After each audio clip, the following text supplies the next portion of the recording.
ኢራን በእስራኤል ላይ በፈጸመችው የመልስ ምት ጥቃት ቢያንስ 2 ሰዎች መሞታቸውን እስራኤል አረጋገጠች። በሌላ በኩል የእስራኤል መከላከያ ሰራዊት IDF በኢራን ውስጥ በሚገኙ ኢላማዎች ላይ የአየር ጥቃቶችን መቀጠሉን አስታውቋል።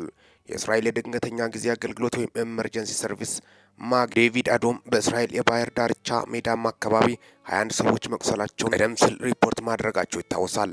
ማገን በሰጡት መግለጫ መሰረት እድሜያቸው በ60ዎቹ አካባቢ የሚገመት አንድ ሴት ራሳቸውን ስቶ በህይወት የመኖር ምልክት ሳይታይባቸው ከአደጋው ሲወጡ እድሜው 45 አካባቢ የሆነ አንድ ወንድ ከቦታው ከተነሳ በኋላ ህይወቱ ማለፉ ተረጋግጧል። በጥቃቱ የደረሰው ዝርዝር ጉዳትና የሟቾች ቁጥርን የሚመለከተው አካል እያጣራ ሲሆን ተጨማሪ መረጃዎች እንደደረሱን ይዘን እንቀርባለን። በሌላ በኩል የእስራኤል መከላከያ ሰራዊት በቴሌግራም ገጹ ባሰራጨው አጭር መግለጫ የእስራኤል አየር ኃይል በኢራን ውስጥ ያሉ ስጋቶችን ለማስወገድ ኢላማዎችን መምታቱን ቀጥሏል ሲል ጽፎ ተመልክተናል።